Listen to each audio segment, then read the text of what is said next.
Welcome to Process to Profitability, a podcast all about the tools and strategies you need to serve your clients and grow your small business, hosted by me, Samantha Mabe of Lemon and the Sea. Join me as I chat with creative entrepreneurs and small business owners about how they built and grew their businesses and how you can do the same in a way that fits you. Let's get started. You're listening to episode 63 of Process to Profitability. Today, I'm talking with Kendra and Kleneice of Humble and Whole, and we are discussing using Instagram to build connection and grow your business. Kendra and Kleneice talk about the ways that we can use Instagram to build engagement and really get to know our community. We also talk about the types of images you should be sharing, how you can find the best hashtags, and what your options are for sharing and how you should use those.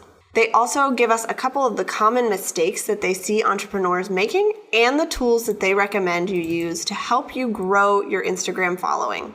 Kendra and Kleneice are the founders of Humble and Whole, a digital marketing agency that helps female entrepreneurs build online communities that are both meaningful and profitable. They are on a mission to empower female entrepreneurs to share their voice and offerings confidently so that they can make a greater impact and create more income. Hi, ladies. Thanks for joining me. Hi, Samantha. Thank you for having us. Okay, so I read your bio at the top of the show, but can you guys tell us a little bit more about who you are, where you're from, and what you do? Absolutely. So I'm Kendra. And I'm Kleneice. And together we founded Humble and Whole, which is a digital marketing agency that serves female entrepreneurs. And so right now we're based in Birmingham. We're originally from Chicago, but we work pretty much with female entrepreneurs who are just exhausted from trying to market their businesses themselves. So right now we're serving more so as social media managers, but we're excited to step into full-scale digital marketing, so offering email and blogging services as well. Awesome. So how did you guys get started in business, and why did you decide to work together to do this? So it's kind of funny. Growing up, we were pretty much drawn to entrepreneurship. I remember that we used to, be at the kitchen table together and we would be brainstorming business ideas when we were little. Like I'm talking about being 8, 10, 12 years old.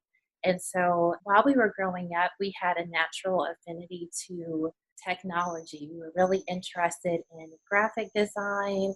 I think we had a stint where we were trying to learn coding. So we were really determined to figure out this online space as it was unraveling before our eyes. But we kind of fell off the wagon when we went to high school and college. Of course, we got wrapped up in some other things. But what led us back to the online space is that one of our friends in college started a blog, and we were like, wow, we used to do this stuff. We used to do graphic design and all of that. We went to school for nursing, and at the time, we kept hearing our friends in school had so many questions about studying, and people were coming to us asking how we were making these grades on our nursing test. And we thought, wow, if our classmates are having these questions, maybe there are other people out there in nursing schools across the country who have these same questions. And so we were like, well, let's give it a try. Let's do a nursing blog. And that the struggle with marketing that actually taught us what we know now about organic strategy, organic social media marketing, because there weren't Facebook groups devoted to nursing blogs or Pinterest boards or none of that. And so we had to figure out how to market that. And the results kind of overwhelmed us. We got, I think, 100,000 page views on that blog. And we were like, oh my goodness. And we just really loved that problem solving, that challenge of building something from the ground up. And so we were like, wow, this is what we felt like God had been pointing to all along, for us to take that love of technology with that love of problem solving. And so after we practiced nursing for a year, we just jumped into it full time, and here we are. Awesome. So today we're talking specifically about Instagram, and this is a platform that I use a lot, but I know that I'm probably not using it to the best of my ability, but I'm excited to focus on this. And this is something you guys help your clients with, is Instagram specifically, but also other social media. Right. Yes, we do. We help our clients with Instagram. I would say most of our clients right now are on Instagram, and personally, it's one of our favorites too. So Right. even before we had launched the Humble and Whole website, we started building a following on Instagram. Okay. Speaking of that, how can we use the Instagram platform to benefit our business and our audience? Because I know that you guys and I really want to serve the people that are coming to learn from us. Right. So we absolutely love Instagram for business because, in our opinion, it's one of the easier platforms for you to find your target audience with people identifying themselves with certain hashtags. And so Instagram is great for building a community because you can more often than not easily connect with your target audience. But then also, a lot of people still use Instagram for personal use. So because of that, even though someone may be following you for business, they kind of still expect to see that behind the scenes aspect of your life. So that's the beauty of Instagram, is that of course you can use it for promoting your business, but more often than not, your followers are probably still really interested in, what does your day look like as a web designer or, graphic designer, social media strategist. They're really interested in that. Okay. So do most of your clients, are they marketing to other business owners, or are they marketing to people that are kind of outside of the business, but they would be clients like a photographer, for example? So we have a little bit of a mix. So we have worked with health and wellness coaches. So they are more so interested in not marketing to other business owners. But then we do have some clients who are marketing B2B, and they're also targeting like female entrepreneurs.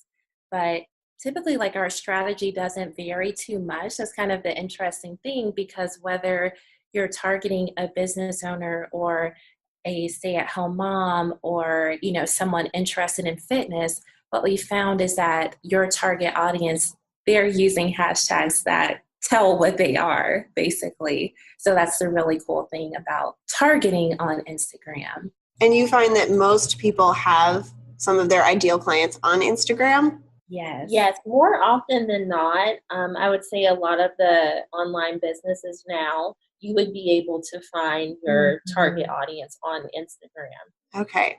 So we know that we should be using it. I think a lot of business owners are already on Instagram. They're probably just not using it to really the best of its ability to market their business and to figure out that balance between business and life and behind the scenes. And we know that community is a huge part of the platform. It's all about really connecting with people and getting to see their lives as well as their businesses. So how can we connect with the people that are in our audience and those ideal clients in a genuine way? That is a really good question. And that's one of our favorite features of Instagram because it's so community oriented. It's really easy to have more of an authentic feel on Instagram.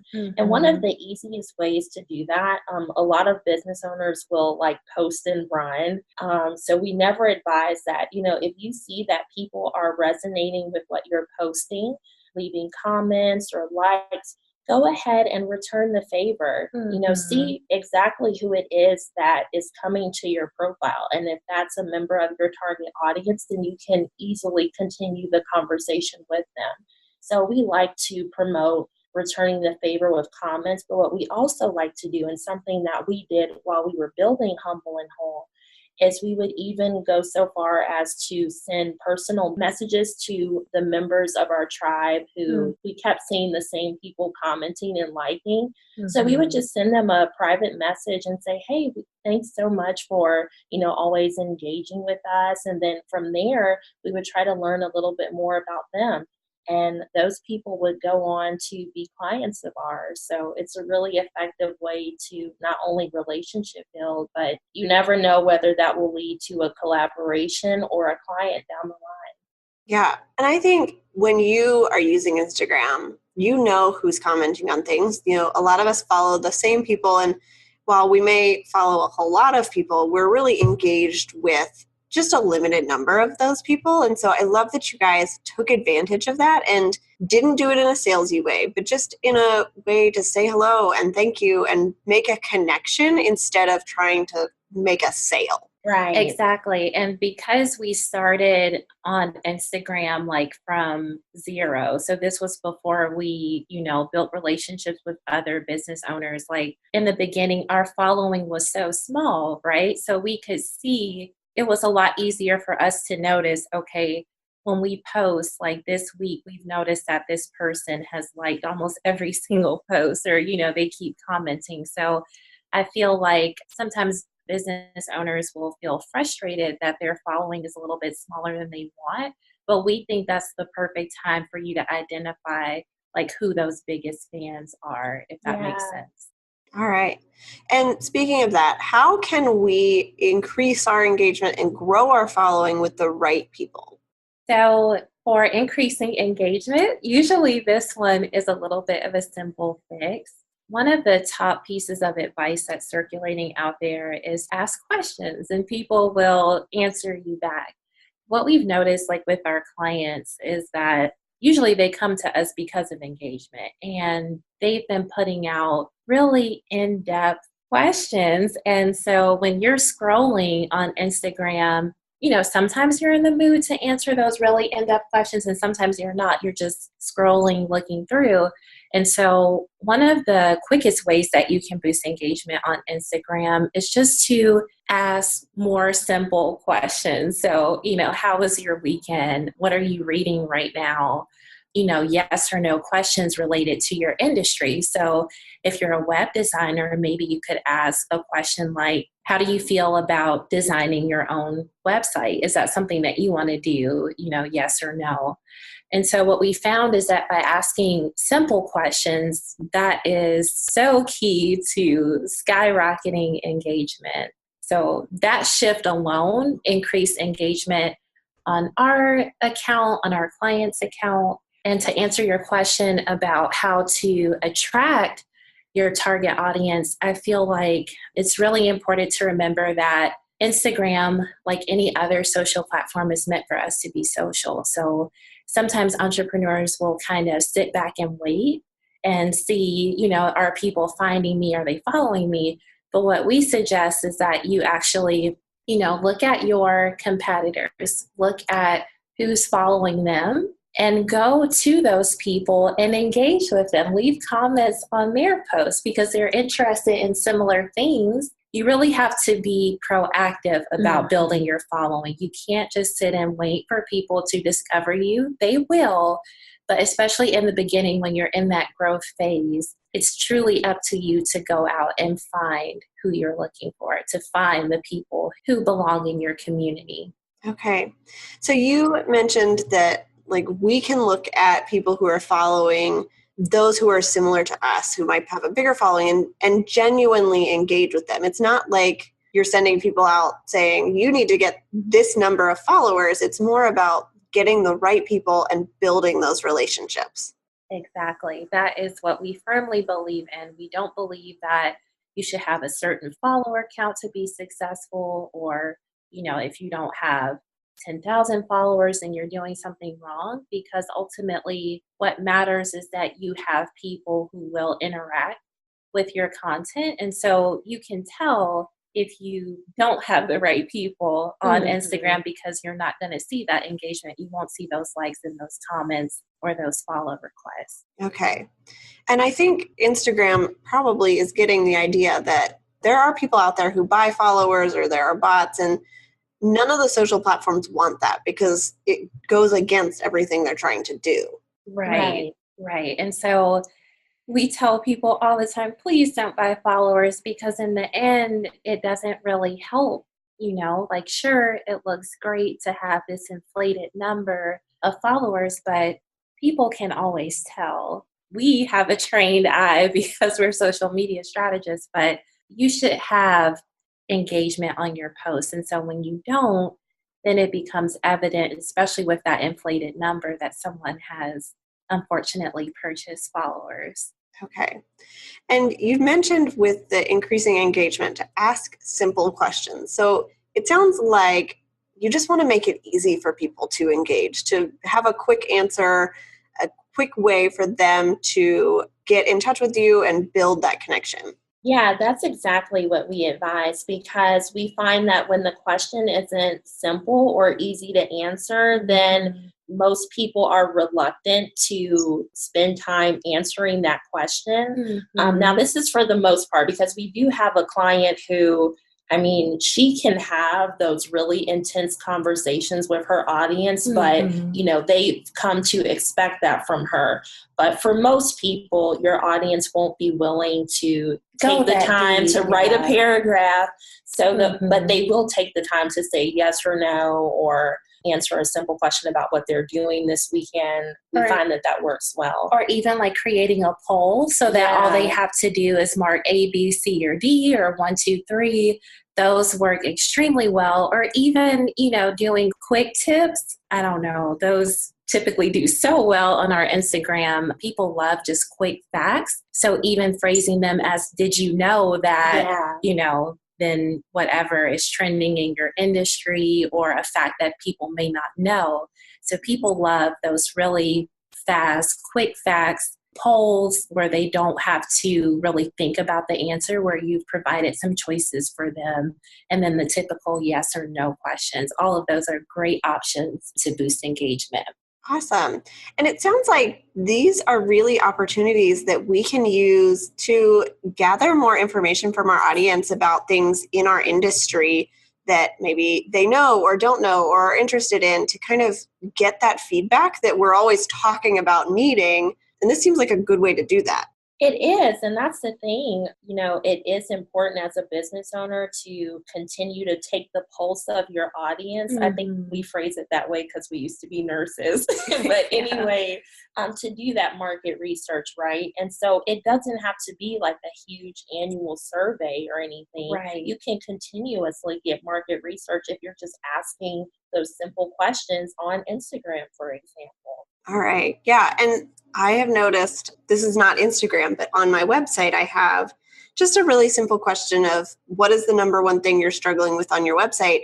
And the answers I get, so many of them are the same. And that gives me a lot of insight into what I need to be talking about and how I can address it in my website copy and on my social media posts, because that's what people are concerned about. Yeah, you want to be able to ask those simple questions because your audience is more likely to answer them. And then to your point, that just helps you write stronger copy. It helps you create offers that people actually want. It's so valuable.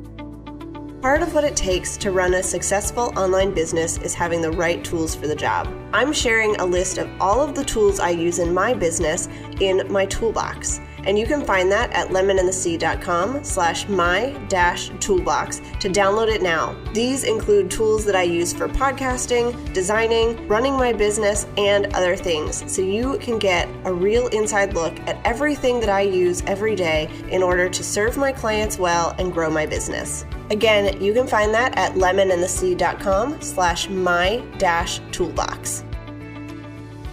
So when we're talking about Instagram posts, so like the normal posts, that's how Instagram started.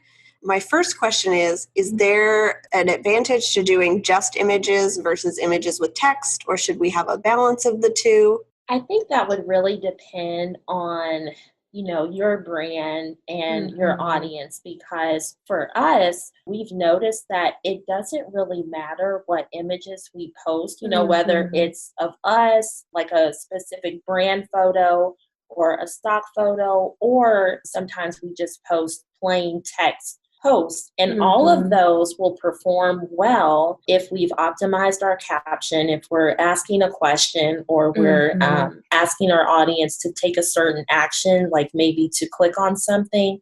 So really, all of those can do well. Kendra and I are pretty radical when it comes to what images you post on Instagram, because sometimes with our clients, before we're managing their account, they have this paralysis, like, oh, I don't have the perfect photo, so that's why I'm not posting on Instagram. But our radical belief is it doesn't matter what you post, like what the image is.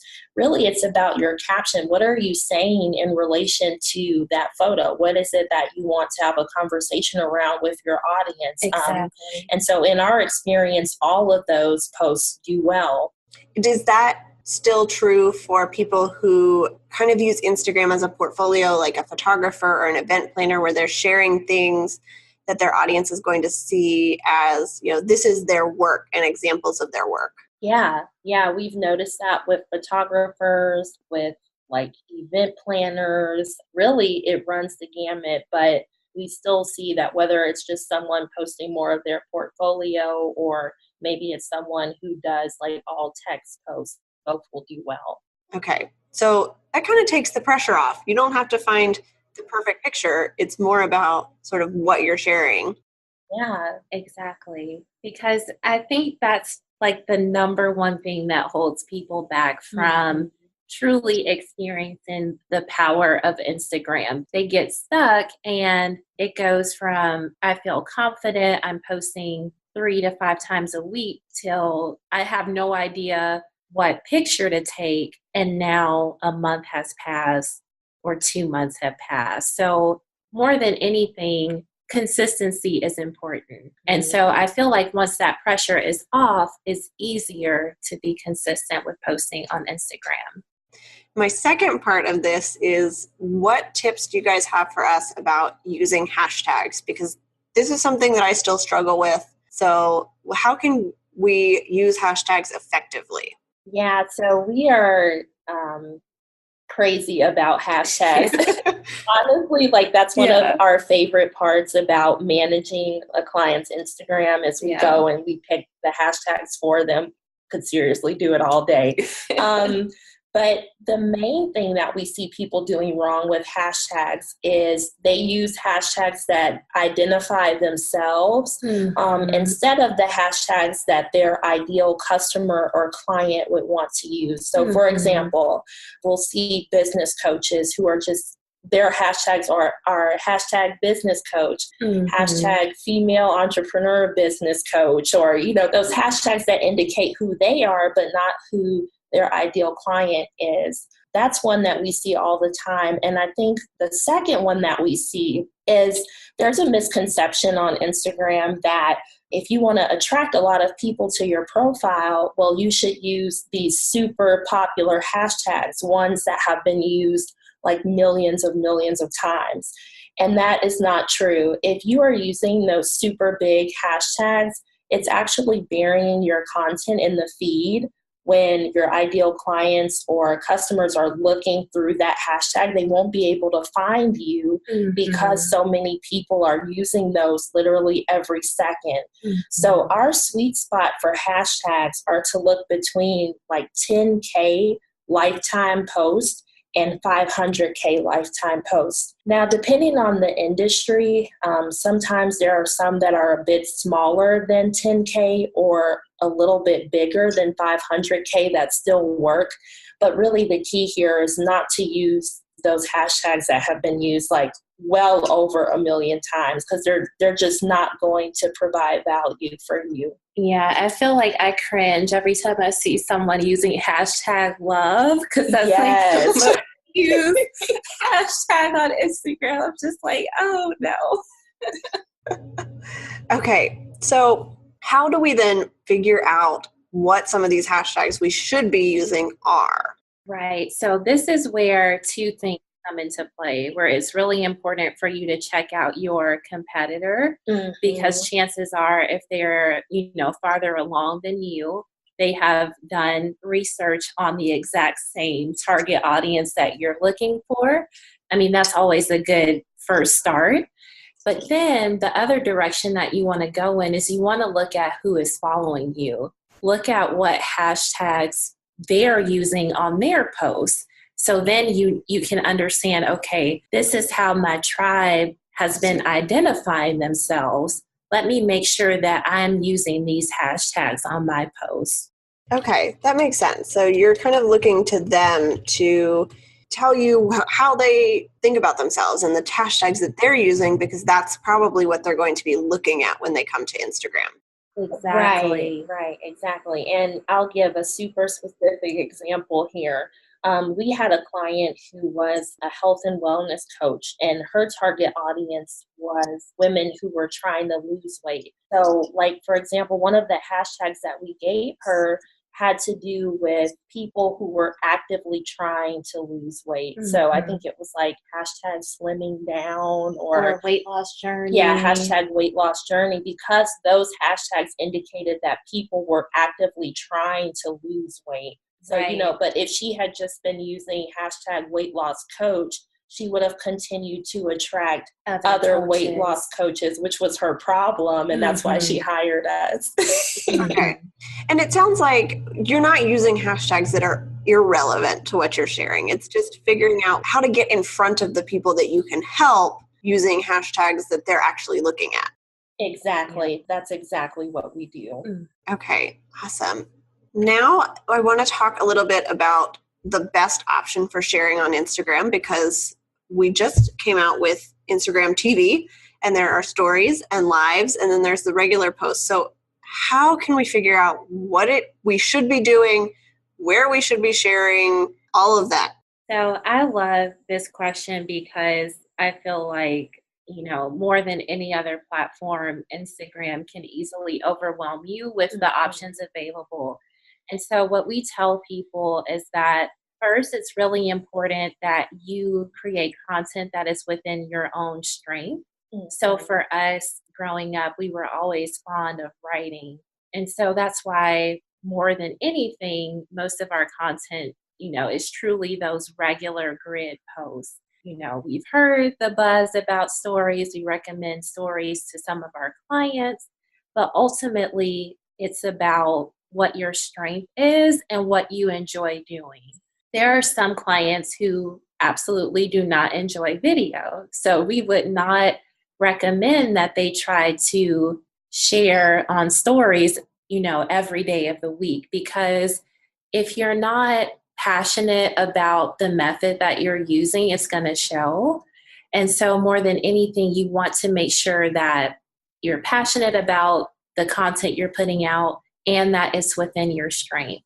But just some typical guidelines for, maybe you like video as much as writing. So what would that person do? So we would say, look at using stories and live for more of those spontaneous moments. Or if you want to, do a deep dive behind the scenes. So if you're a web designer, you're showing someone your design process, that would be perfect to put on stories, because you can go a little bit more in depth than you typically would with a grid post.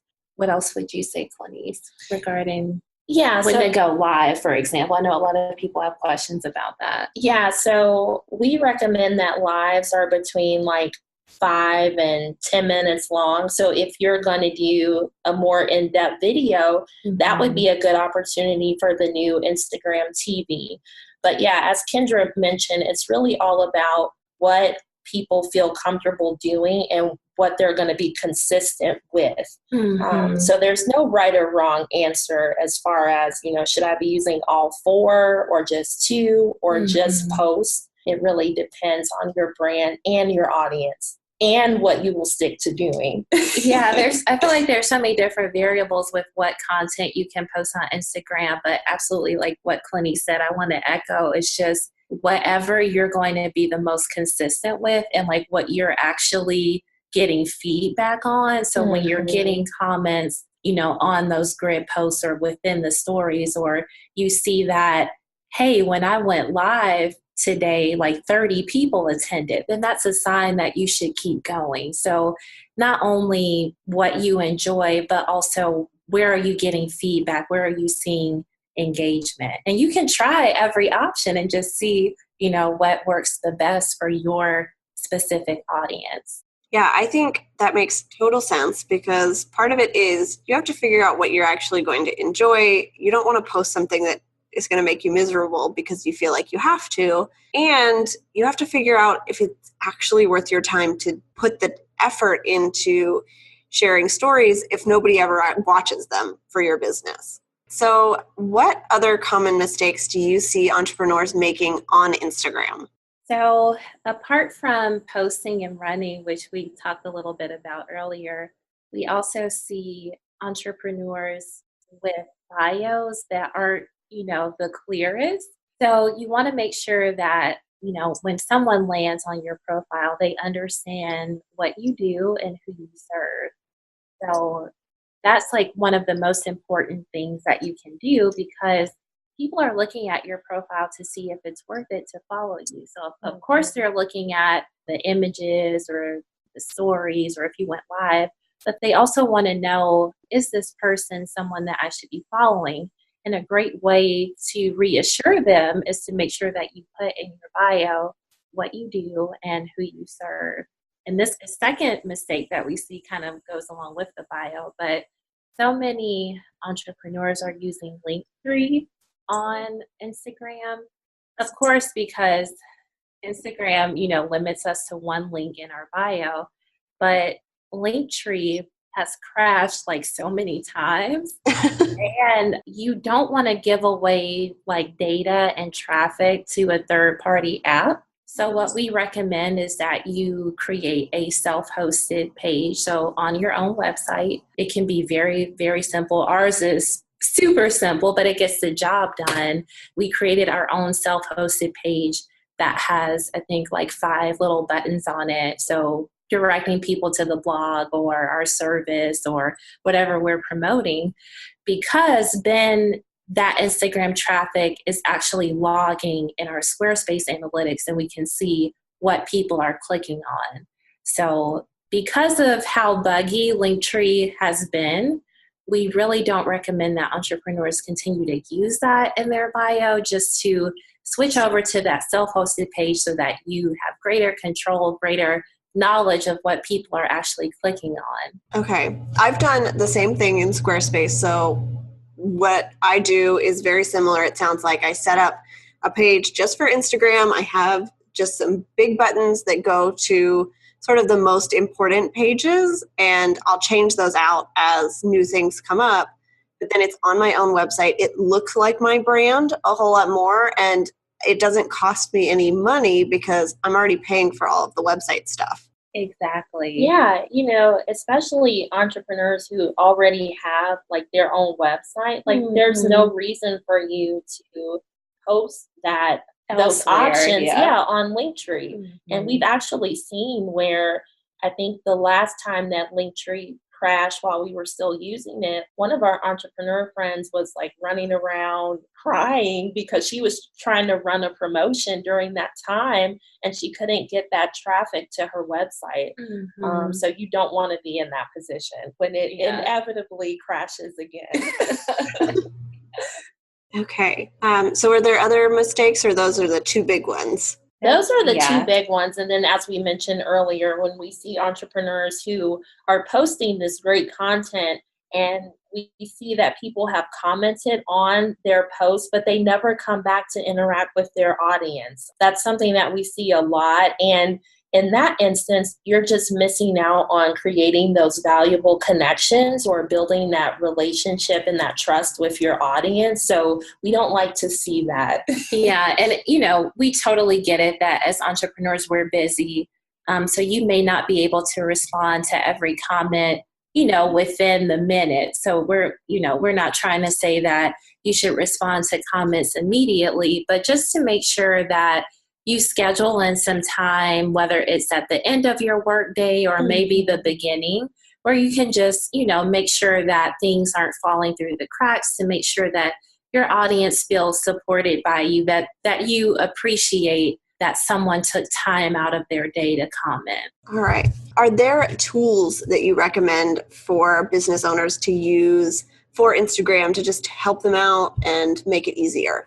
Yeah, so we are absolutely in love with Planoly. I think we've written 1 or 2 blog posts about it because we love it so much.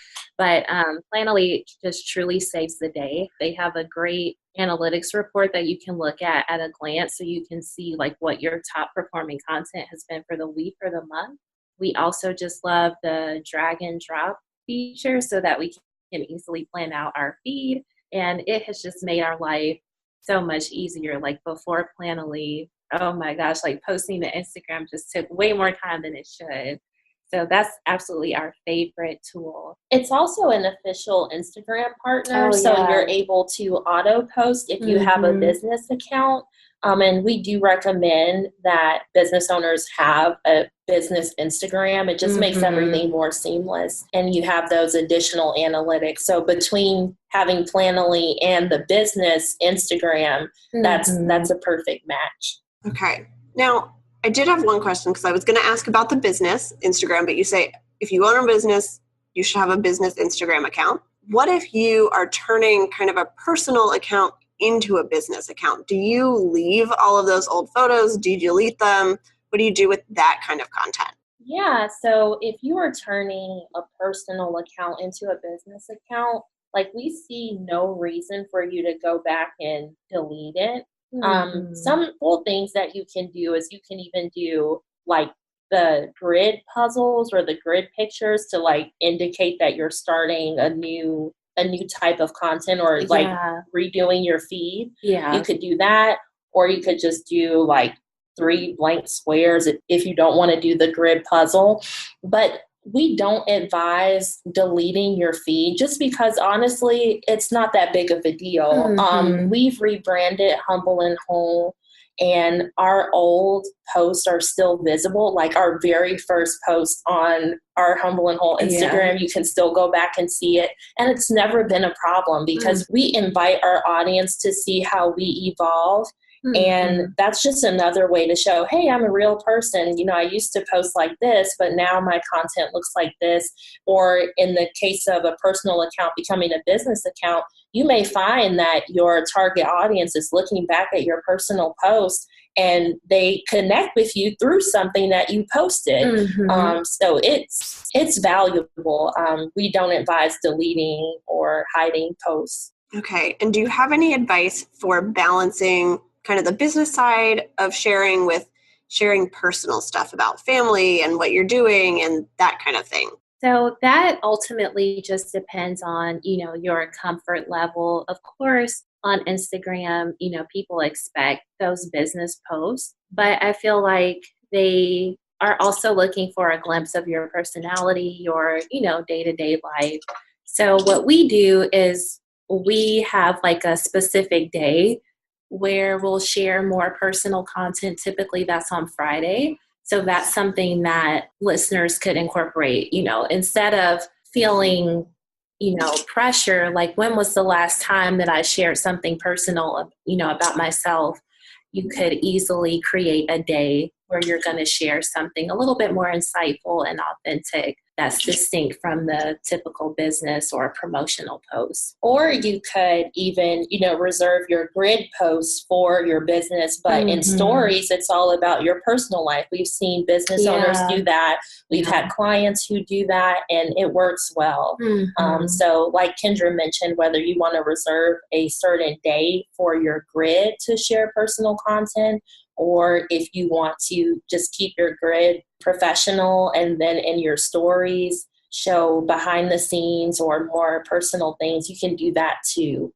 Okay, that was a lot of information. So can you guys give me an example of how serving your clients well has benefited your business?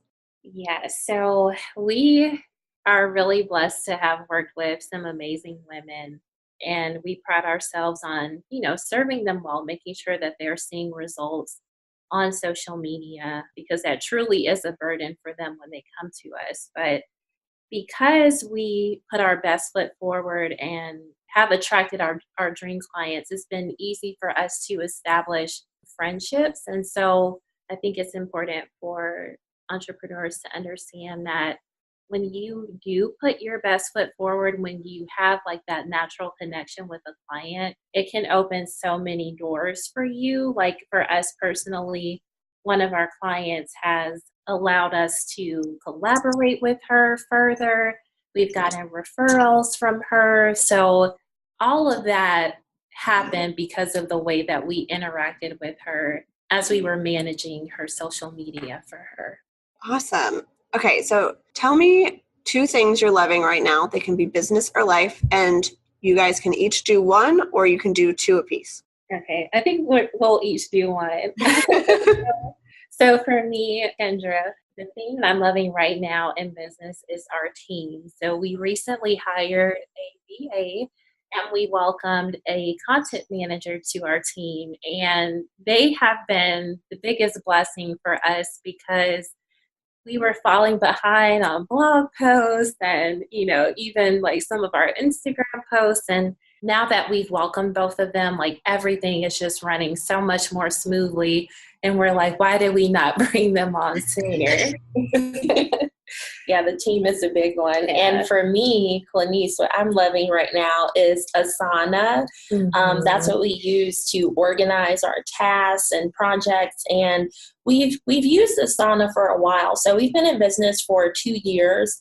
And I think we've had Asana for about a year, but it wasn't until recently that we went in and said, how can we make this work more effectively for us? And we recently took an Asana course too. So that has been amazing. It integrates so well with Slack, which is what we use for our team. So we just have heart eyes for Asana right now. Yeah.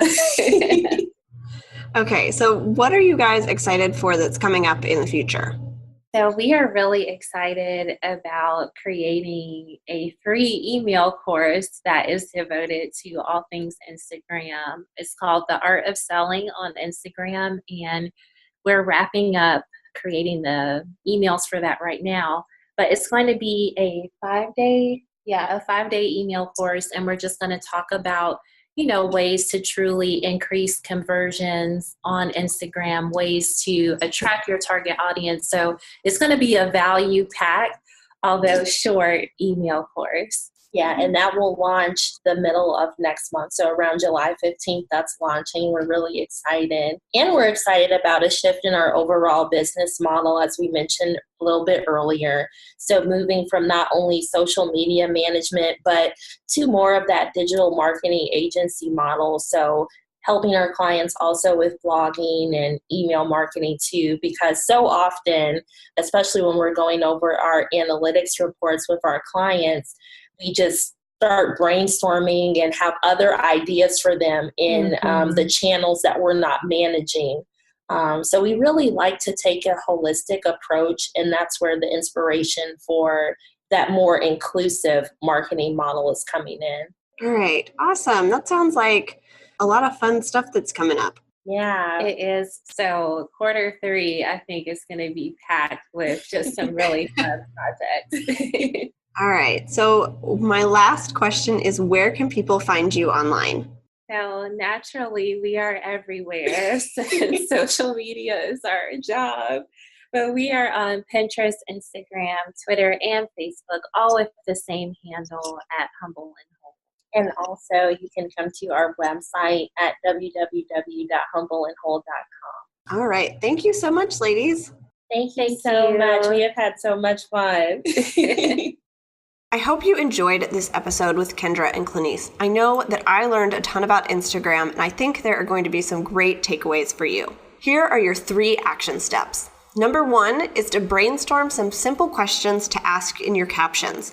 This is a great way to engage with your audience and find out more about what they are looking for from your business. Number 2 is to find a few hashtags for your business. They recommend that you look at hashtags that have between 10 and 500,000 lifetime posts, and then look at what your competitors are using and what your followers are using in order to figure out where you should be posting. And number 3 is to update your bio to include what you do and who you serve instead of just information about you, so that people can tell right away if you're going to be someone they want to follow. If you liked this episode, I would really appreciate it if you would leave me a rating and a review on iTunes. It helps me find more guests for the show and to keep this going when we are talking about serving your clients well. You can also follow me on Instagram at Lemon and the Sea and at Process to Profitability, and feel free to DM me or share what you're listening to there.